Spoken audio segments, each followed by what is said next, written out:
We cannot have a chaotic clown show running our government into the ground. Pierre Poilievre just did it again. Welcome back to Moose on Loose. My name's David. Today's top stories here.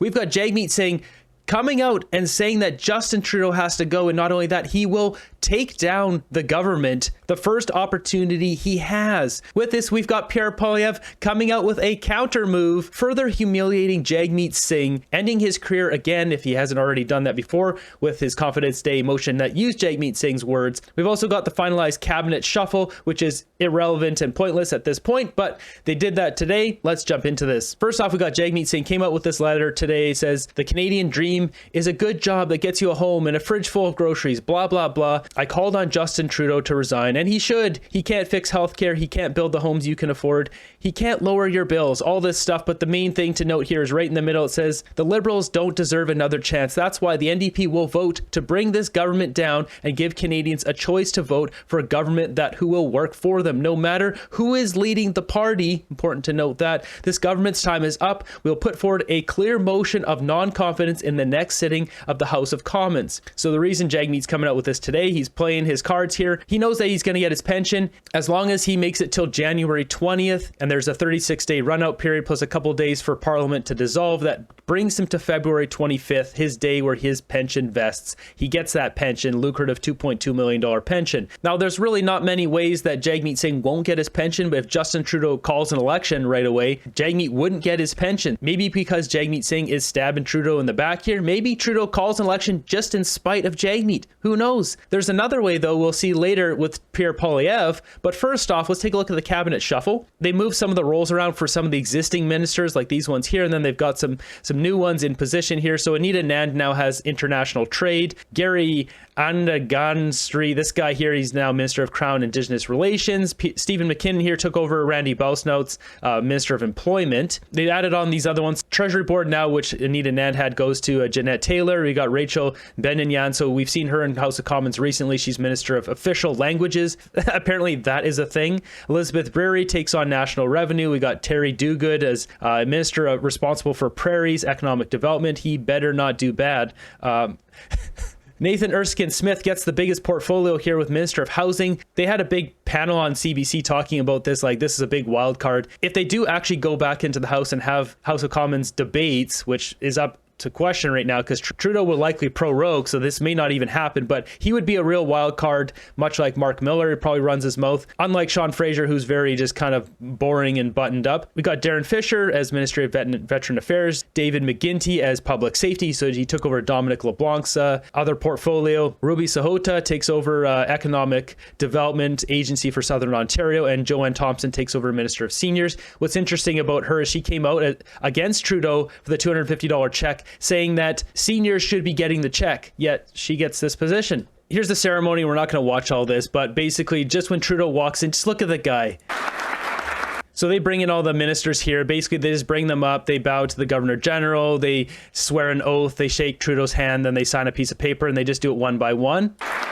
Here's the slime ball right here.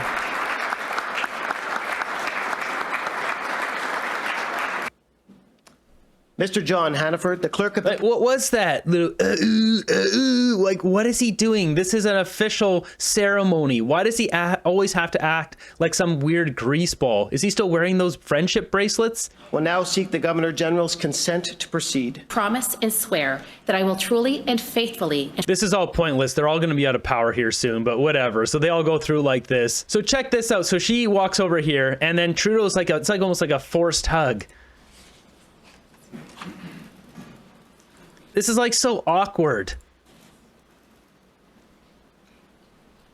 And Mary Simon, Governor General, like she could have taken down Trudeau. She has the power to. She should be ashamed of herself. She's done nothing for this country.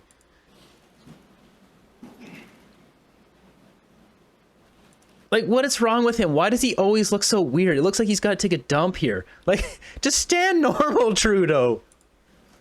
Next up, we've got Pierre Poilievre completing the nail in the coffin on Jagmeet Singh's career. So what you're going to see here is quite something special. Today we saw the next episode of the chaotic clown show that is costing Canadians after 9 years of this NDP Liberal government. And look at all the players in this drama.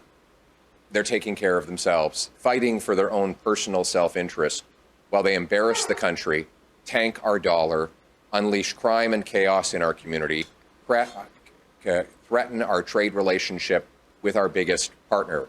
Let's go through these players. Justin Trudeau, who egomaniacally holds on to power even though 80% of Canadians want to fire him.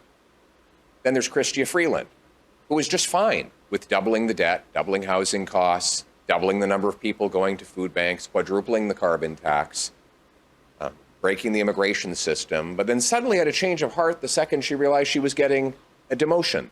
So it was really all about her. A demotion that would see her replaced with carbon tax Carney, who had committed to the Prime Minister that he would take the job of Finance Minister after he, as the economic advisor after all, helped write this fall economic update with a $62 billion deficit included in it. And then you have Jagmeet Singh, who, after he duped you all and claimed he'd ripped up his deal with Trudeau, voted 8 times to keep Trudeau in office over the last session of Parliament. And including voting against a non-confidence motion that was made up of his own words 11 days ago. 11 days ago, Jagmeet voted against his own words, and now he's coming out today and saying, oh, Trudeau's got to go. He's done the math. He knows he can get his pension now. If he did it right now, then it put an election basically about mid-January, 36 days ahead, and he wouldn't get his pension. It's all been about that pension. If he had voted for his own words, we would be a third of the way into an election campaign right now. But he suddenly had an epiphany and says that he can no longer support the costly chaos that he has enabled as part of the NDP Liberal coalition. This is quite the drama with all these personalities that you're all breathlessly covering, but I'm interested in the dramas of other people, real people, the people who have seen their housing costs double, the 2 million people lined up at food banks, the millions that are unemployed as our economy collapses, or the seniors who will struggle to put food on the table after our dollar tanked. I worry about the workers whose wages are stagnant while American workers boom because our investment per worker has collapsed by 23%. I worry about the single moms who are struggling to pay for the massive increase in food prices that have gone up 37% faster in Canada than in the United States, something that coincided with the NDP Liberal carbon tax on farmers and truckers. I worry about the 28% of Canadians who said they're considering moving to another country because life has become so hellish after 9 years of this NDP Liberal government. I worry about the children who will inherit the $1.2 trillion debt. More debt was added in the last 9 years of this NDP Liberal government than in all prior governments combined. I worry about the families who've lost were among those who lost people to drug overdoses. Now 47,000 Canadians have died, more than died in the Second World War after the NDP Liberals liberalized hard drugs and allowed our border to fly open. I worry about the people who've lost hope in this country. They are the ones we should be focused on. Instead, we're focusing on the chaotic clown show that is costing Canadians today. This cannot go on. With a U.S. president coming in threatening tariffs early next year, we cannot have a chaotic clown show running our government into the ground. What is clear is that Justin Trudeau does not have the confidence of Parliament. Since the last confidence votes happened, there have been 3 major developments. 1, the leader of the Bloc says he's changed his mind. He no longer has confidence in the Prime Minister. 2, just today, Jagmeet Singh claimed that he no longer has confidence in the Prime Minister, albeit he intends to wait until he gets his pension, until he votes accordingly. But still, he says he's lost confidence. And then there are 18 Liberal MPs, including the former Deputy Prime Minister, who've all lost confidence in the Prime Minister. Add them all up and you have 70% of parliamentarians who do not have confidence in the Prime Minister. And in the middle of a trade, border, crime, and cost of living emergency. This cannot go on. We really need a way to automatically trigger a referendum or an election or whatever it may be, Canadians should be able to put forward a vote ourselves, and then just based on the amount of votes, if it gets up to 500,000 or so, or 1 million or whatever, it automatically triggers an election. We need different ways to get rid of bad politicians, because we've got guys like Trudeau who just cling to power and won't leave, and we can't do anything about it. And that is why in just a few moments, I will be writing the Governor General, asking her to urgently reconvene Parliament and require a non-confidence vote so the Prime Minister can judge whether he stays in power, continuing to ruin our country, or whether we get an axe the tax election to allow Canadians to take back control of their lives and their country. This is amazing. So he wants to reconvene Parliament, bring in a vote of non-confidence, and get rid of Trudeau. This would also screw over Jagmeet Singh. So this is a second way Jagmeet can't get his pension. This gets better, though. With a Prime Minister who can take back control of our borders, our immigration, our spending, our cost of living, who will get rid of the GST on new homes and axe the carbon tax to bring down the cost of living, to show a strong, smart presentation to the incoming president, with a new Prime Minister that has the brains and backbone to put Canada first. Mr. Poilievre, Brian Mulroney met with Ronald Reagan several months before becoming Prime Minister in 1984, and you have a direct line to the Vice President-elect through a member of your caucus. Why not reach out to the Trump administration before the next election to tell them to stop the devastating 25% tariff? He's talking about Jamil Javani, who went to university with J.D. Vance, who's the vice president-elect. That's the connection he's talking about. Well, I've already told them that they should stop tariffs from coming ahead on Canada. But look, I'm not the Prime Minister, and that's precisely why we need an axe the tax election. Because right now, it looks like a chaotic clown show that's costing Canadians. Right now, the incoming president, who's at his strongest moment, sees nothing but weakness from the NDP Liberal government. He has no idea who's in charge over here. He sees premiers saying one thing, other premiers saying other things, the Prime Minister hiding under his desk. We're still astonished that it's now been weeks since the U.S. president said he would he maybe jokingly, that Canada would be the 51st state. It's incredible the Prime Minister of Canada has not responded to that, which just is an illustration of the absolute, total, pathetic weakness of Justin Trudeau and his entire chaotic government. The only way for me to have the moral authority to get a deal with incoming President Trump is to have the strength that comes from winning election and having a 4-year mandate, so that I face him with a position of strength. What a great answer. This is so on point. He can't go negotiating with Trump when he has not been elected yet. See, Trump has already been elected. He's president-elect. So it's just a matter of him being sworn in. But Pierre hasn't won yet. And it's so on point. Like, he has to come to him with a position of strength, with already have won the election. If Pierre wins the election right now and then he's waiting to be sworn in, well, then he could go and talk to him. He's a smart man. You said this week in a radio interview that prorogation in this scenario would be against the rules. Do you think that's the likely scenario? And if so, how would that compare to what Stephen Harper did in 2008 when he was facing a non-confidence vote and prorogued Parliament, which was quite controversial? So the prorogation, basically Trudeau can wait until they go back January 27th. Then Trudeau can just prorogue the government, and usually it's only lasts for a couple months, a month or 2 or 3. He could technically, I think, prorogue until October when the election's supposed to happen. It would be unprecedented, but he could do that. Either way, when he comes back from prorogation, he has to give a throne speech, or someone, if he steps down, the new leader gives a throne speech, and they have to get confidence from the rest of Parliament. It has to be majority to go back in to govern. But really, the Liberals would just use this as a way to delay, do a leadership race if Trudeau steps down, and then try to gain some more support back. In a way, if they prorogued for a while, they would allow them to campaign before actually going back, giving their throne speech, knowing they're going to get dethroned, and then go to election and try not to lose as many seats as they would with Trudeau in power. But that's only if Trudeau steps down. Well, the difference is that in the Harper era, he prorogued to stop an undemocratic coalition from taking over against the will of the people. In this case, a prorogation would be to preserve an undemocratic coalition that has lost the confidence of both the House and of Canadians.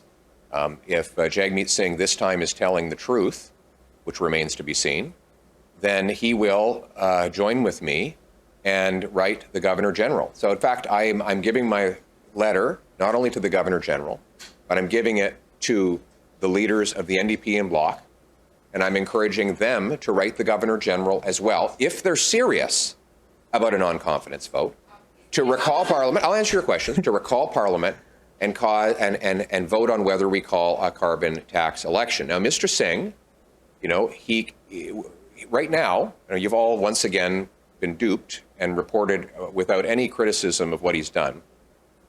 He's talking about holding a non-confidence vote in March. So we're going to have months and months and months of this total chaos if Jagmeet Singh gets his way. And it conveniently will get him his pension. So the whole 41 million Canadians are being held hostage by the pension of one man.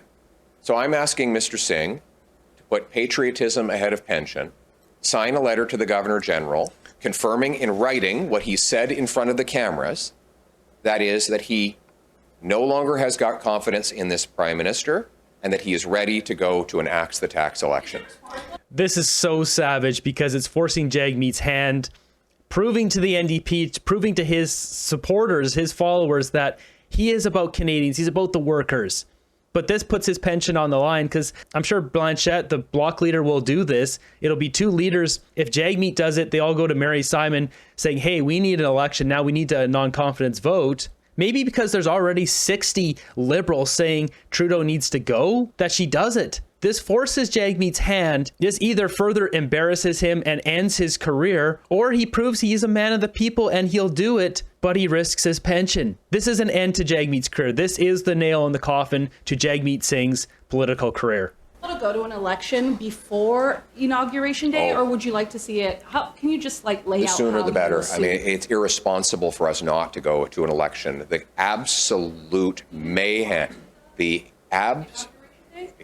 I could answer your question, every minute that this chaotic clown show goes on is irresponsible for Canada. The only way to put Canada first is to immediately elect a new Prime Minister who has the strength and smarts, the brains and backbone to put Canada first. Last question. Are you comfortable with the democratic precedent of having the Governor General not only bring the House back, but set the agenda for that House of Commons? Would you tolerate that as Prime Minister in the future? Well, I wouldn't tolerate anything that's going on right now. I think it's a total mayhem. I've never seen anything like it. It's hallucinogenic to imagine that the Deputy Prime Minister and Finance Minister would resign the day she was supposed to introduce her fall budget.